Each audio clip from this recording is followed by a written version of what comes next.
Today, banks cannot think truly innovative. It's very hard for them to think about, completely digital distribution. The idea of an iPad is very foreign to a bank, and they don't really know how to bring that into their ecosystem. So it's actually a cultural thing, I think, is their biggest challenge, is how do they bring the right creativity into the organisation while still maintaining their core business of protecting consumers' money. Definitely one of the biggest risks to the future of the banking industry. But it's also an opportunity for innovators like myself to say, okay, we're going to start businesses from scratch that don't have that legacy.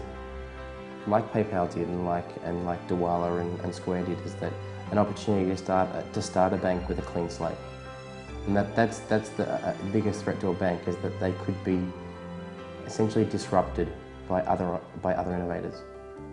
In the last 4 or 5 years, a lot of bricks and mortar distribution businesses have gone out of business through digital disintermediation. For instance, Borders. Borders has just recently gone belly up and closed all of their shops around the world because Amazon's a better bookseller. The digital experience has been far superior to going to a physical bookstore.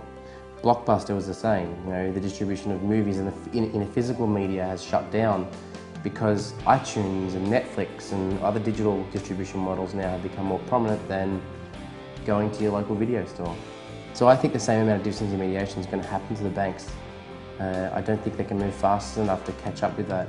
And that's essentially why we're building Moving Bank. Moving Bank is a digital-only bank, with its aim of completely bypassing all the legacy that requires bricks and mortar to actually distribute a financial product.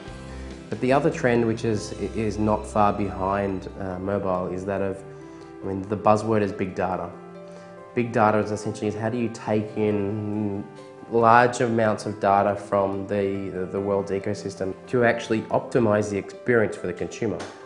One of the examples that I continually give is that if you go to any bank's website, they essentially a newspaper.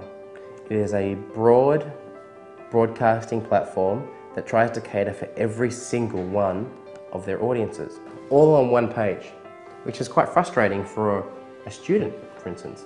A student is not interested in being an investor, they're not interested in retirement products or wealth management products and so forth.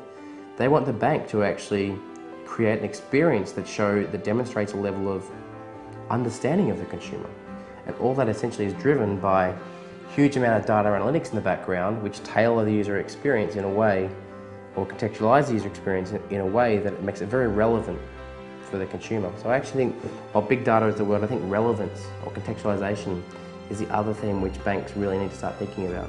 Next Bank Asia is exciting for me because it broadens the audience. It also brings in venture capitalists, startup people, the design community, the people that are really changing user experience in banking. One of the things that's missing in banking is that fringe kind of network which allows people to really push the envelope. Silicon Valley, particularly San Francisco, has a very good community for doing that. I think there's an opportunity now for a similar community to be developed in Asia, and I think Next Bank Asia is a good opportunity to make that happen.